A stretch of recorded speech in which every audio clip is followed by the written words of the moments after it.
Yeah, we do, and that's what I just kind of wanted to say. A little bit of a personal story for me. I was in New York City 10 years ago when that happened. I was not in the lower part of Manhattan, but it was obviously a moment that really shook up, I think, the world. And it's not that you want to tie this into the Hunger Games. I feel like that would almost be inconsiderate and inappropriate.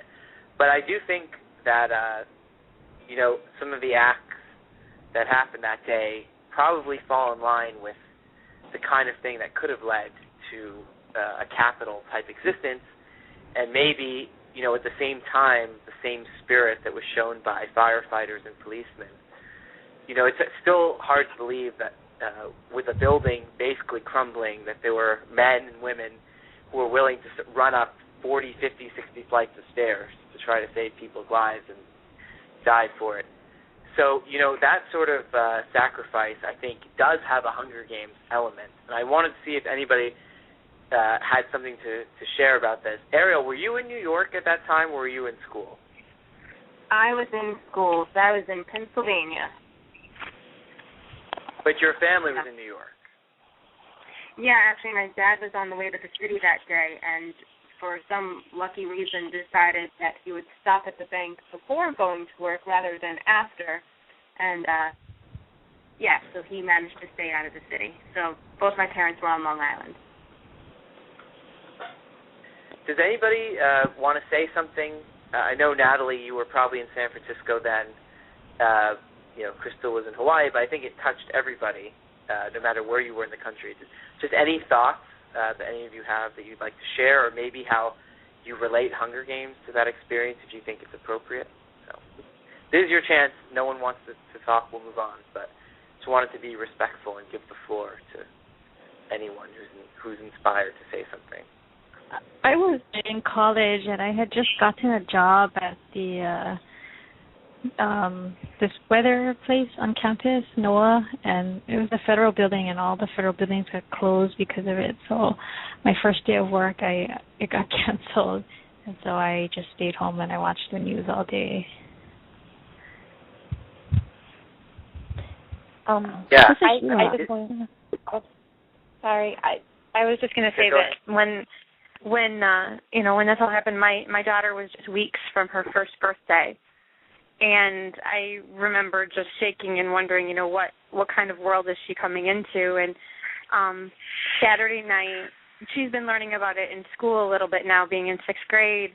They've talked about it a bit more. And on Saturday night, she came to us, and my husband had some kind of app and was showing a few videos and stuff because she was asking questions. And then she wanted to see what we saw that day when she was that little. So we actually pulled up YouTube videos of the newscasts from the stations we were watching and watched them with her, and she kept pushing next, and watching it, and she was, it was just such an experience seeing it through her eyes, and the fact that it's history and something that happened in her lifetime, but she has no immediate memory of, and but yet she still feels connected to it, even now. And it was like I had been having such, and this was Saturday, so, it's the day before, but I had been having such a bad day. I was stressed about some things, and I was sitting there with her and watching it, and I realized, whatever I was doing was not important, whatever I was upset about was not important, because it was, it was like bringing it back and remembering and going, I'm so lucky, and what am I stressed out about? Because it's not worth it to be stressed out, and it was just a different experience seeing it, and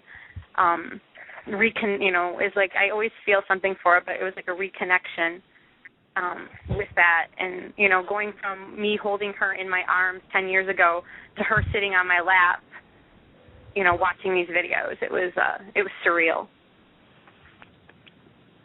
It's interesting what you say about, that's really touching.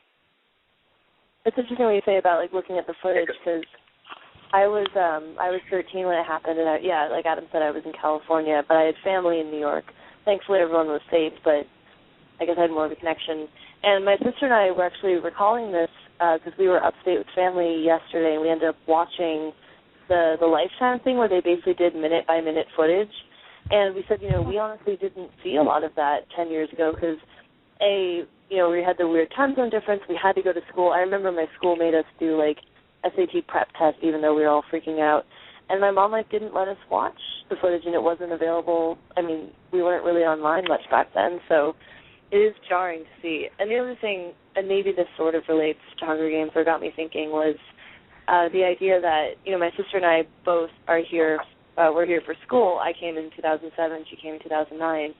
And we both were we've never really known a New York that had the Twin Towers. We must have visited when they existed, but for us, our understanding of and love of the city has just never included them, has always included kind of somber space of Ground Zero. And I don't know, it's not the most concrete connection, but the idea of understanding a world differently than the people who came before you or the generation before you is made me sort of think of Pan Am and the districts and how, somewhere back in Katniss's bloodline there must have been someone who knew North America before it was Pan Am.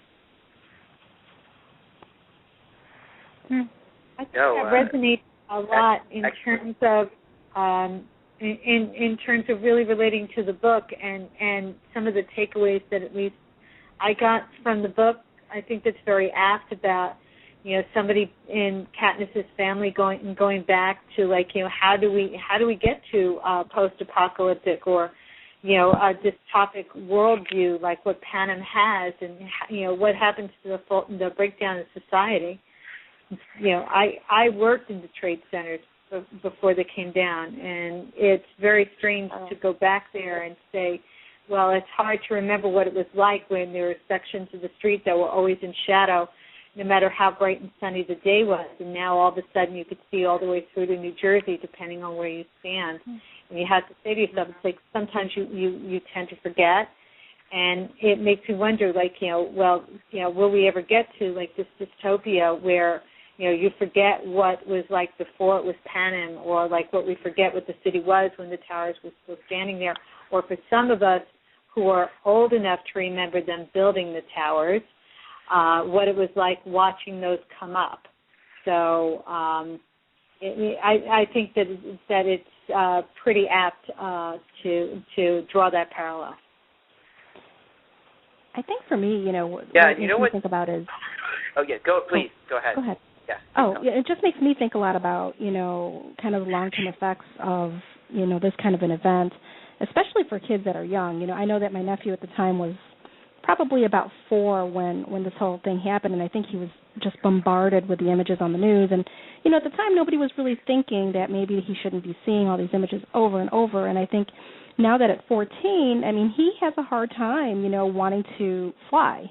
He goes back to, no, I would rather not, travel. Or, we'll say, let's go to Florida or we'll go to New York. And, he really does not want to travel. And it makes me think about, if you grew up in Pan Am, and kind of grew up in this harsh reality, what those long-term effects are as children, and knowing that, you could potentially go on these games, and this is, and it's not based on some event that happened in the distant past for a lot of these people.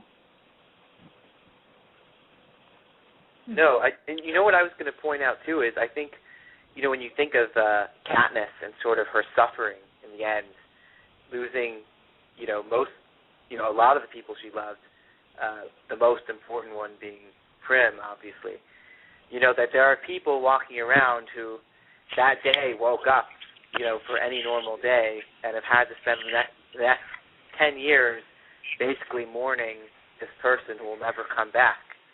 It's really terrible when you think about that, and that's what Katniss is dealing with on a day-to-day basis for the rest of her life. So, not to be all grim and morbid, but I'm just saying I think when you see the victims and how they react, maybe it can give us a little bit of some insight into how Katniss might be feeling as well at the end of the story. And I also just want to add something that Theresa said about perspective, and then we'll move over into our music thing that I thought was very wise. I actually met somebody a kind of a crazy story, but I was on a cruise ship a few years ago, and I don't know how many of you have been on a cruise, but a lot of them have these great piano bars where you can request a song, and there's a pianist who plays and sings a lot of Billy Joel and music like that. And in his program, I was really touched because he talked about why he became a pianist on cruise ships. And he was basically a stockbroker who worked in the World Trade Center, who had one of those moments, an epiphany in life, where he thought to himself, what am I doing with my life? I could have died today, and I'm not doing what I want to be doing, and just left and pursued a career in music. And I thought it's really interesting how I think sometimes we get so caught up in the minutiae and mundane of everyday life and don't pursue our real dreams because, responsibility or things get in the way. I think it's important to keep that sense of perspective and to remember our time on earth is short. You never know what can happen to you or to the people you love. Cherish life and make the most of it. So anyway, that's my I'll get off my pulpit. Sorry to get really deep there for a second.